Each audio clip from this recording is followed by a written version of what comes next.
É hora da nossa entrevista e não se fala em outra coisa. Claro que pandemia é o nosso tema já há um ano e tanto. Mas a cada semana ou a cada mês surge um fato novo. E o fato novo dos últimos dias tem sido a cepa indiana. Se isso chegar no Brasil. Mas já chegou. E chegou lá por cima pelo norte do país, em barcos que chegaram naquela região e com comprovadamente pessoas infectadas. O mundo fala sobre a cepa indiana e as preocupações se sucedem. Nós vamos conversar, vamos para Washington, nos Estados Unidos, com a doutora Denise Garrett, mas eu quero primeiro tirar uma dúvida com a doutora. Doutora, tudo bem? Boa tarde. Boa tarde, tudo bem? A senhora no Brasil era Garrett e quando foi para os Estados Unidos virou Garrett ou não aconteceu nem uma coisa nem outra? Nem uma coisa nem outra. No Brasil, eu era Oliveira. Ah, é? Sim, sim. Armond Oliveira. Ah, bom. Mas aí nos Estados Unidos, como é que falam sobre o sobrenome da senhora? Garrett. Garrett. Mas muito a bem. ascendência do marido é francesa. Não, Não? americana. Americana mesmo? então É que pronto. tem esses dois sobrenomes. Então tá resolvido. Dúvida resolvida. A doutora Denise, que é epidemiologista e vice-presidente do Instituto SEIB de Vacinas lá nos Estados Unidos, para conversar um pouco com a gente, uma tremenda especialista num momento em que as pessoas precisam ouvir um pouco mais sobre a tal da cepa indiana. De tudo que a gente ouviu ao longo dos últimos meses, a gente está diante de um fato novo mais do que preocupante, doutora? Eu diria que é um fato novo preocupante. É uma variante, e uma variante de preocupação como as outras.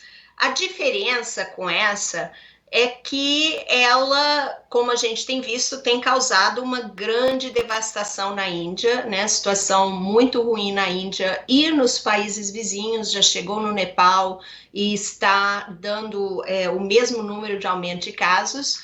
O que a gente sabe sobre essa variante até o momento é muito pouco, porque na Índia eles não iam muito, não é um país que estava acompanhando o sequenciamento dessa variante.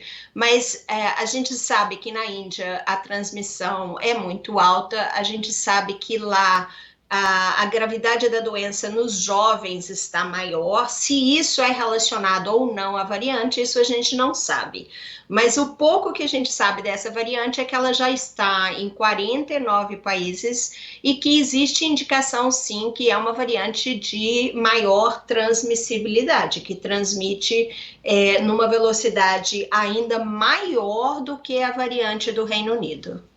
Doutora Denise, um prazer tê-la conosco aqui no Bandeirantes Acontece. A Sônia Bló está falando. Doutora Denise, que eu tive a oportunidade de conhecer pessoalmente aqui no Brasil, me explicou como cada uma vacina funcionava, o que significa o RNA mensageiro, o que é um vírus atenuado. Ela realmente deu uma verdadeira aula. E agora, meses depois, a gente volta a conversar e com uma preocupação, com duas preocupações. Quer dizer, a variante indiana chegando, né? O Brasil não estar preparado para uma terceira onda e uma outra coisa, uma entrevista que nós fizemos ontem, doutora Denise, com um médico brasileiro que mora na Índia, inclusive vai no Brasil com o Z de amanhã, ele diz que ele contraiu essa cepa indiana e ele fala que o perigo, o risco dela é que ela é muito silenciosa e que se ele não tivesse monitorado a oxigenação, ele talvez não tivesse tanto sucesso no processo de cura. O que a senhora acha sobre isso? Sônia, primeiro, um prazer enorme. Obrigada pelo convite. Te ver de novo é ótimo. Então, como eu disse, Sônia, a gente não tem muita informação do tipo de doença que essa variante está causando. A gente sabe que é uma variante que transmite muito rápido, de alta transmissão. Uma outra informação que a gente tem sobre a variante é que as vacinas, pelo menos as testadas até o momento, apesar de ter talvez uma ação um pouco diminuída, elas ainda funcionam contra essa variante. Em termos da clínica, se causa uma doença mais severa ou uma doença mais silenciosa, isso realmente, esse tipo de informação a gente não tem ainda. Agora, de qualquer maneira, é importante a gente saber que todas as medidas de prevenção tomadas seja para a cepa original, ou seja para as variantes que já surgiram, a P1, a variante do Reino Unido, ou qualquer outra variante, elas funcionam da mesma maneira. E todo cuidado é pouco nesse momento no Brasil. Como você disse, assim, uma terceira onda no Brasil agora seria, na verdade, em cima de uma segunda onda que ainda não acabou. Então, é o cuidado mesmo do uso de máscara, do distanciamento, evitar aglomeração, evitar ambiente fechado, e todos os esforços têm que ser feitos nessa hora de estar dificultando ao máximo a transmissão dessa variante nesse momento aí no Brasil. Doutora Denise, boa tarde. Desde o ano passado, quando as vacinas começaram de fato a serem anunciadas, né, serem produzidas, nós temos perguntado aqui, e há sempre muitas dúvidas na resposta, só que passado tanto tempo, talvez a resposta já seja mais próxima aí do que deve acontecer. E a gripe, por exemplo, quem toma vacina normalmente toma todos os anos, né? E não dá para tomar uma vez só na vida e pronto, ou 2 vezes na vida, como o sarampo. Você toma. Antigamente era uma vez só, agora são 2 vezes. Já é possível saber se, em relação a esse coronavírus, será necessária a vacinação, não sei se de ano em ano, mas de 2 em 2 anos? Isso já é um dado ou é uma possibilidade, não se sabe ainda? Isso é uma possibilidade, não temos esses dados que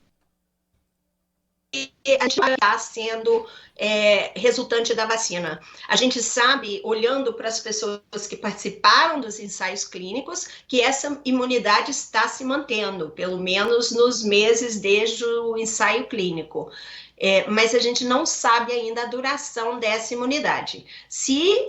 Vai depender de quanto tempo dura a frequência que a gente vai precisar tomar o reforço. No caso da vacina da gripe, a gente precisa tomar o reforço anual, porque as cepas elas mudam anualmente. Então é como se fosse quase que uma nova vacina que a gente toma todo ano. No caso da vacina da Covid, a gente não sabe ainda a regularidade que esse reforço vai precisar ser tomado. Só o tempo, né? Só o tempo que a gente vai saber, e também, por enquanto, a gente sabe que as vacinas estão funcionando também contra essas variantes. Agora, se a situação continuar da maneira que, por exemplo, está no Brasil, uma transmissão sem nenhum controle, você dando muita chance para o vírus estar sofrendo mutação à medida que vai replicando, uma hora dessas pode ser que aconteça o que ninguém espera e todo mundo torce para não acontecer, é uma mutação que pode escapar à imunidade vacinal. Aí, nesse caso, também teria que se tomar um reforço, que seria, no caso, algo que seria direcionado a essa nova vacina.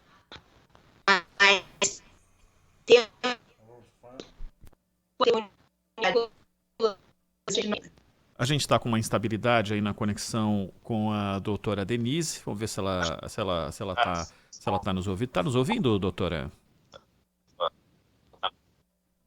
Vamos tentar só retomar o contato. Estou quebrando a conexão, mas estou ouvindo. Ah, bom, melhorou a conexão com a doutora.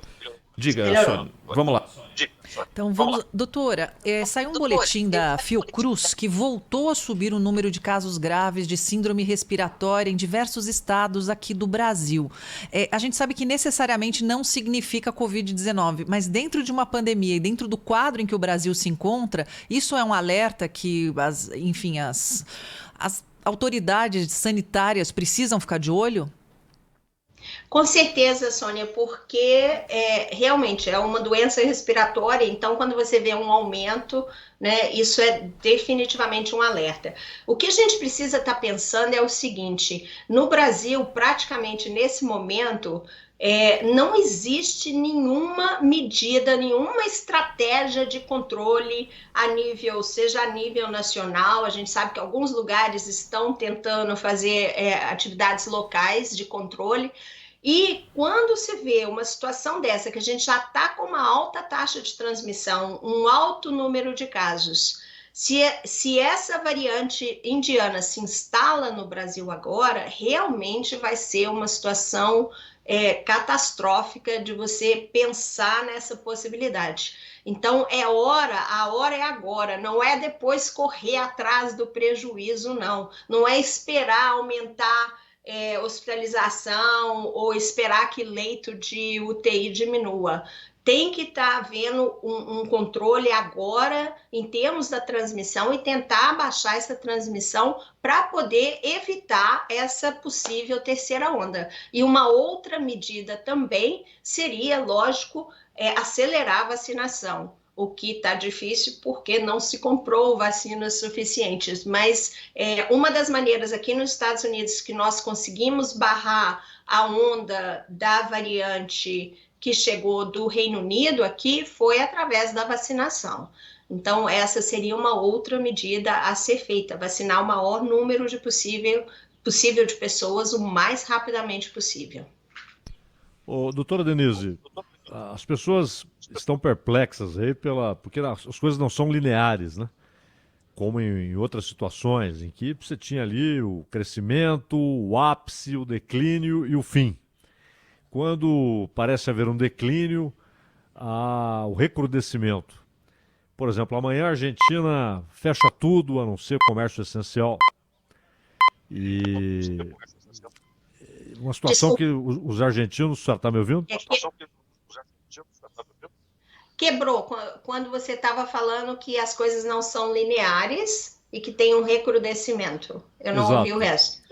Amanhã a Argentina fecha tudo. E eles imaginavam que essa situação estava superada, de ter de chegar a esse tipo de medida, que aliás tem provocado muitos protestos lá. E há um exemplo estranho que a gente já citou aqui algumas vezes, das Ilhas Seychelles, com um altíssimo índice de vacinação, um percentual muito alto da população vacinada. E, no entanto, quando eles achavam que com isso estavam bem, voltaram casos graves e mortes. Eles foram, no caso das Ilhas Seychelles, foi vacinação com uma vacina produzida pela Sinovac. No caso das Ilhas Seychelles, isso indica que a vacina não era tão boa? É uma conclusão clara ou é preciso estudar mais o que acontece? E no caso da Argentina, o que inclusive arrebenta com a economia, né? Porque o sujeito reabre, é obrigado a fechar, reabre, é obrigado a fechar, uma hora ele não abre mais. É esperado isso ou esses recrudescimentos também apanham de surpresa a ciência? Olha, não apanham de surpresa, isso é esperado porque é como ali você tem esse controle quando precisa você aperta o pé no freio, você vai soltando, controlando a transmissão. Se você vê que já tem um aumento de transmissão, você põe um pouquinho no pé no freio de novo. A situação da ilha Seychelles é uma situação que eu acho que é muito única e tem dois fatores que estão contribuindo para esse aumento de casos. Uma é a eficácia da vacina, que não é uma eficácia tão alta, então você precisa de um maior número mesmo de pessoas vacinadas. Mas um outro fator que é importante é que a Ilha Seychelles é um arquipélago turístico, é onde você tem um entra e sai, a população ela é muito móvel, então você tem introdução o tempo inteiro de turistas de população que são vulneráveis ainda. E é lógico que, nesse caso, você tem uma dificuldade maior de atingir esse número de imunidade coletiva, porque com a introdução de um novo grupo que é vulnerável, que ainda não está vacinado, lógico que você vai ver, nesse caso, ainda um aumento de casos. Então, é complicado você comparar o que está acontecendo lá, que é um arquipélago turístico, com um aporte de turista muito grande, com outros países.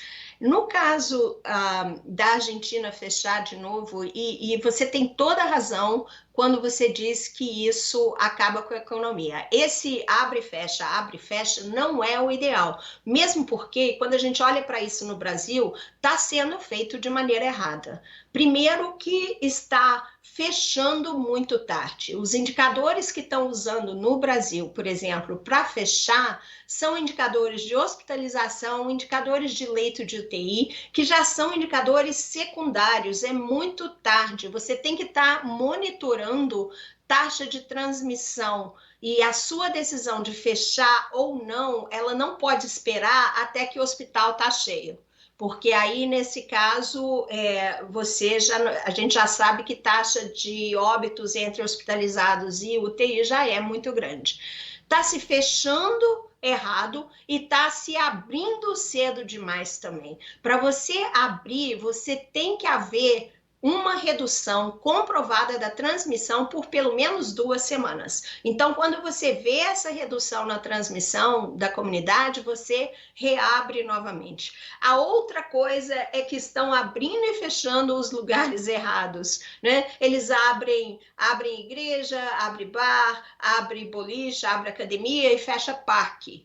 Parque é um lugar que a gente sabe que não tem quase que transmissão ao ar livre, é um lugar que deve estar aberto para propiciar para a população um espaço que a população precisa. Então, isso tudo, realmente, esse abre e fecha, ele é muito prejudicial, porque não dá um impacto grande no controle da pandemia, prejudica a economia e também desgasta muito a população está desgastada e a população está cansada, né? Do que se fosse um fechamento efetivo, onde se fecharia realmente, não seria o que a gente fala desse abre e fecha meia boca, né? Que na verdade não resulta nem numa melhora na pandemia e, pelo contrário, tem um dano à economia. Mas a gente sabe que os países que fizeram lockdowns sérios, né, e implementaram que a economia nesses países está muito melhor do que os países que não lidaram com a pandemia com seriedade. Doutora, a gente vive uma situação muito, muito particular. São Paulo funciona como um país com vertentes completamente diferentes. A gente não pode comparar São Paulo da Zona Sul. Aliás, na própria Zona Sul, a gente pode ter numa mesma avenida, de um lado, uma das maiores favelas do Brasil e do outro lado da rua, um dos condomínios mais caros do Brasil. Tudo no mesmo lugar. E com condições de enfrentar a pandemia completamente diferentes.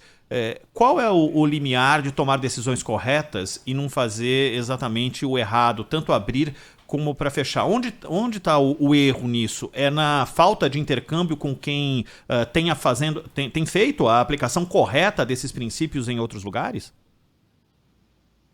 Olha, existem os indicadores usados para se decidir fechar ou abrir, são conhecidos. Os epidemiologistas conhecem esses indicadores, que é a porcentagem de testes que dão positivo entre os testados em um dia, o número de casos novos por 100 mil habitantes. Isso tudo são os indicadores que a gente usa nesse processo de decisão entre abrir e fechar.